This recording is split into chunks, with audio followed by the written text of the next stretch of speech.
गरुड़ पुराण में ना एक बहुत ही गहरा ज्ञान छिपा हुआ है। एक ऐसे सवाल का जवाब जो हम सब अक्सर सोचते हैं। सवाल ये है, क्या मौत अपने आने से पहले कोई चेतावनी, कोई संकेत देती है? ये सवाल ये हम सबके मन में कभी ना कभी तो आता ही है ना? और इसका जवाब कमाल की बात है किसी साइंस की किताब में नहीं बल्कि हजारों साल पुरानी एक कहानी में मिलता है। तो चलिए उतरते हैं इस कहानी में। और ये सिर्फ एक कहानी नहीं है, समझ लीजिए ये जीवन और मृत्यु के सबसे बड़े रहस्य को समझने का एक जरिया है। तो हमारी कहानी का जो हीरो है उसका नाम है आर्यंत, एक बहुत ही नेक इंसान। पर एक दिन उसके गुरु देवश्रुत, जो कल तक उसे जीवन का ज्ञान दे रहे थे, वो अचानक इस दुनिया से चले गए। और इस एक घटना ने आर्यंत के मन में डर भर दिया और ऐसे सवाल खड़े कर दिए जिनका कोई जवाब नहीं था। क्या जिंदगी सच में इतनी ही नाजुक है? अपने इन्हीं सवालों के जवाब ढूंढते ढूंढते आर्यन पहुंचता है साधु तपोनाथ के पास।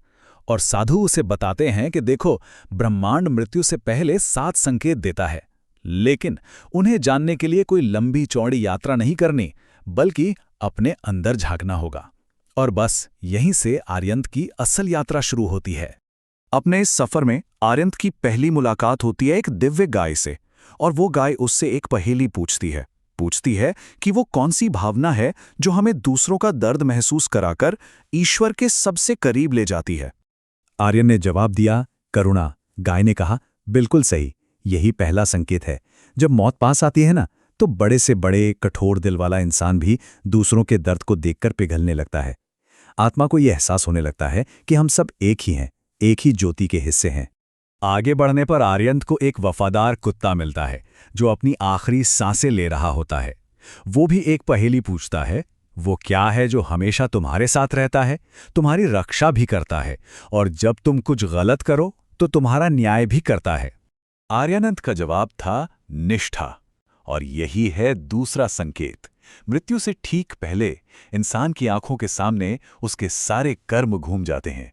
उसने किसके साथ वफादारी की, किसे धोखा दिया, सब कुछ शीशे की तरह साफ हो जाता है। ये असल में अपने सच के प्रति वफादार रहने की परीक्षा है। उसकी यात्रा उसे एक बहुत बड़े पुराने पीपल के पेड़ तक ले गई। और पेड़ ने जीवन की सबसे बुनियादी चीज के बारे में एक पहेली पूछी। वो क्या है जो हमेशा तुम्हारे साथ है पर दिखता नहीं, जिसके साथ तुम पैदा होते हो और जिसके बिना तुम मर जाते हो? आर्यनंत ने जवाब दिया, श्वास। और पेड़ ने समझाया कि हाँ, यही तीसरा संकेत है। जब आखिरी समय आता है तो सांसें भारी होने लगती हैं। ये इस बात का इशारा है कि आत्मा अब शरीर का बंधन छोड़कर जाने की तैयारी कर रही है। तो देखिए, अब तक आर्यंत ने 3 संकेत समझ लिए थे। पहला करुणा, यानी दूसरों का दर्द महसूस करना। दूसरा निष्ठा, यानी अपने कर्मों का सामना करना। और तीसरा श्वास, यानी ये एहसास कि आत्मा अब जाने की तैयारी में है। चलिए अब देखते हैं कि आगे उसकी यात्रा उसे कहाँ ले जाती है। घनी रात में आर्यंत की मुलाकात एक सफेद उल्लू से होती है। उल्लू पूछता है, वो क्या है जो दिन में तो नहीं दिखता पर रात में सब देख लेता है, और जो सच्चाई को आंखों से नहीं बल्कि किसी और चीज से पहचानता है? आर्यंत कहता है ज्ञान, और उल्लू बताता है कि यही है चौथा संकेत। मृत्यु के नजदीक आते ही इंसान के अंदर अज्ञान का अंधेरा छटने लगता है। उसे जिंदगी की वो गहरी सच्चाइयां समझ आने लगती हैं जो पहले बस किताबी बातें लगती थीं। इसके बाद आर्यंत एक विशाल नाग से मिलता है और वो एक पहेली पूछता है। वो क्या है जो अपना शरीर तो छोड़ता है पर मरता नहीं, जो नया जन्म लेने के लिए पुराने को पीछे छोड़ देता है? इसका जवाब था परिवर्तन। और यही है 5वां संकेत। देखिए, मृत्यु कोई अंत नहीं है, ये बस आत्मा का लिबास बदलना है। जैसे सांप अपनी पुरानी केंचुली उतार देता है, वैसे ही आत्मा पुराना शरीर छोड़कर आगे बढ़ जाती है। ये सफर आर्यंत को एक शांत झील पर ले आता है, जहां एक सफेद हंस बैठा होता है। हंस पूछता है, वो क्या है जो कीचड़ में रहकर भी पवित्र रहता है, जो दुनिया में तो रहता है पर दुनिया से अछूता रहता है? आर्यंत जवाब देता है, पवित्रता, बिल्कुल कमल की तरह। और हंस कहता है, यही है छठा संकेत। जब अंत समय पास आता है तो आत्मा में एक तरह का वैराग्य, एक डिटैचमेंट आ जाता है। उसे समझ आ जाता है कि ये दुनिया, ये मोहमाया, सब कुछ अस्थायी है।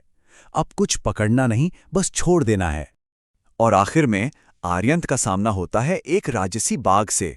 बाघ उससे आखिरी और सबसे गहरी पहेली पूछता है, वो क्या है जो एक अंत भी है और एक शुरुआत भी, जिससे दुनिया डरती है पर जो अमीर, गरीब, राजा रंग सबके लिए एक समान है। आर्यंत अब तक सब समझ चुका था। उसने बहुत शांति से जवाब दिया, मृत्यु।